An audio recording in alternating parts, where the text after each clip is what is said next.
Samsung A56 এর পরে A36 নিয়ে কথা বলবো। A56 ভালো লাগলেও ভালো লাগবে না A36। স্যামসাং ধোকা দিলে কষ্ট লাগে। চলেন দেখি A36 এর খুঁটিনাটি সকল বিষয়। বক্স কন্টেন্ট হিসেবে এখানে কিছুই পাচ্ছেন না, শুধু একটা সিম ইজেক্টর পিন, কেবল এবং কি ফোনটা পাচ্ছেন। ডিজাইনের দিক থেকে গুড, ক্যামেরা বামটা কিন্তু সুন্দর আছে, তবে স্যামসাং এর উচিত এইরকম ক্যামেরা বাম থেকে বেরোয় এসে নতুন কিছু করা। ব্যাকপার্ট এবং ফ্রন্ট পার্ট দুই পাশে কিন্তু গরিলা গ্লাস ভিক্টাসের সাপোর্ট পাবেন, সেক্ষেত্রে ডিউরেবিলিটিটাও অনেক ভালো হবে এবং বডি ফ্রেমটা প্লাস্টিকের ব্যবহার করছে। ব্যাকপার্ট যতটাই গর্জিয়াস, যতটা যাই লাগুক, আপনি যদি ফ্রন্ট পার্টে আসেন সেক্ষেত্রে বিশাল বড় বড় বেজেলস দেখলে আপনার মনে হবে যে হাইওয়ে রাস্তা। সো এই ক্ষেত্রে স্যামসাং এত কিছু দিচ্ছে, অনেক কিছু কিন্তু ভালো দিচ্ছে ডিসপ্লেতে। 120 হার্জের support, super AMOLED display, 1200 nits পর্যন্ত ব্রাইটনেস, পিক ব্রাইটনেস 1900 নিটস পর্যন্ত, ওয়েট 195 গ্রাম, 1080x2340 পিক্সেল, যেটার মুভি কন্টেন্ট যাই দেখেন সব কিছুতেই ভালো একটা ফিল পাবেন। তবে এই বেজেলস এবং চিনের কারণে আপনাদের এক্সপিরিয়েন্সটা নষ্ট হবে। স্যামসাংয়ের উচিত এইগুলাকে একটু ঠিক করা, যে চিন এবং বেজেলসটা আরেকটু ন্যারো করা উচিত। স্যামসাং A36 কিন্তু একটু চওড়া টাইপের, সো সেই ক্ষেত্রে বেজেলসটা কমানো যেত, কিন্তু করে নাই। কেন করে নাই আমি বুঝি না। এইসব খারাপ পয়েন্ট, টুকটাক খারাপ পয়েন্ট না রাখাই উচিত। এখানে স্টোরেজ স্পিকার পাচ্ছেন, in display fingerprint, optical fingerprint sensor, so সেই ক্ষেত্রে কিন্তু সেন্সরটা অনেক ভালো, তবে আরেকটু ফাস্ট হলে ভালো হতো। অ্যানিমেশনটা ডিলে এখানে থাকে স্যামসাংয়ের। নয়েজ ক্যান্সেলেশন মাইকটাও কিন্তু পাচ্ছেন, IP রেটিং 67 সাপোর্ট আছে, তবে অনেক ব্র্যান্ড কিন্তু 68, 69 পার করে দিচ্ছে।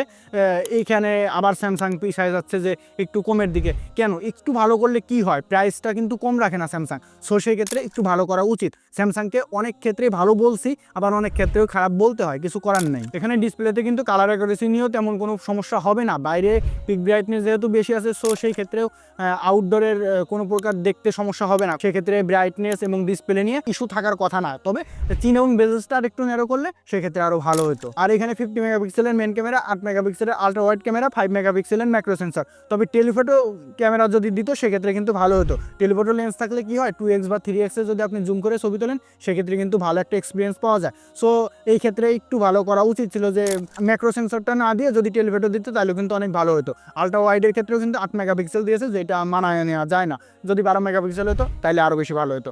আর এখানে ক্যামেরার কোয়ালিটি যদি বলি, এভারেজ বলতে পারতেছি, কারণ এটার বর্তমান প্রাইস কিন্তু 37, 38, 39 এরকম প্রাইসের ভিতরে আছে, মানে 37 থেকে 40,000।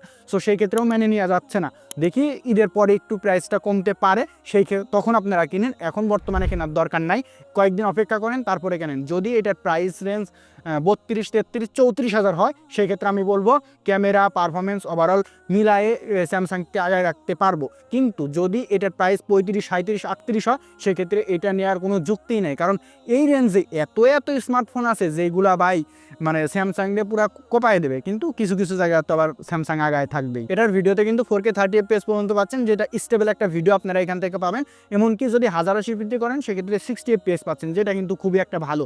আর এখানে সেলফিতে আপনারা 12 মেগাপিক্সেলের মেন ক্যামেরা পাবেন, যেটা দিয়ে কিন্তু 4K 30 FPS পর্যন্ত ভিডিও শ্যুট করতে পারবেন, যেটা ছবির কোয়ালিটিও মোটামুটি ভালোই বলা যায়। A36 এর কিছু ভালো পয়েন্ট, কিছু খারাপ পয়েন্ট নিয়ে আলোচনা করব। ফুল রিভিউ, একদম ইনডেপথ রিভিউও আসবে আস্তে আস্তে ভিডিও। এখন বর্তমানে ফুল রিভিউ দেওয়া যাচ্ছে না, সো আপনারা একটু অপেক্ষা করতে হবে, ফুল রিভিউটা দেখবেন তারপরে কিনা ট্রাই করবেন। এখানে প্রসেসর হিসেবে ব্যবহার করছে স্ন্যাপড্রাগনের 6 Gen 3, অনেক ভালো করছে তাই না? তবে এই স্ন্যাপড্রাগনের প্রসেসরটা যদি স্ন্যাপড্রাগন নিজে তৈরি করতো সেক্ষেত্রে কিন্তু আরও ভালো হতো। তবে স্যামসাং মেড করছে, সো খারাপ বলা যাচ্ছে না, আবার ভালো বলা যাচ্ছে না। এটার পারফরমেন্সও মোটামুটি ভালোই পাবেন। আন্তত স্কোর কিন্তু তেমন বেশি না, 7 লাখ বা 8 লাখের মতো পাবেন। যেহেতু এটা 4 ন্যানোমিটার তৈরি, সেহেতু হিট হওয়ার সম্ভাবনাটাও কম থাকবে। পারফরমেন্স যদি বিবেচনা করেন সেক্ষেত্রে ভালোই বলা যায়, একদম খারাপ বলা যায় না। কিন্তু গেমিংয়ের দিক পারফরমেন্সটা টেনে নিয়ে যায় না, সেক্ষেত্রে খারাপ হয়ে যাবে, কারণ স্যামসাং গেমিংয়ের জন্য না।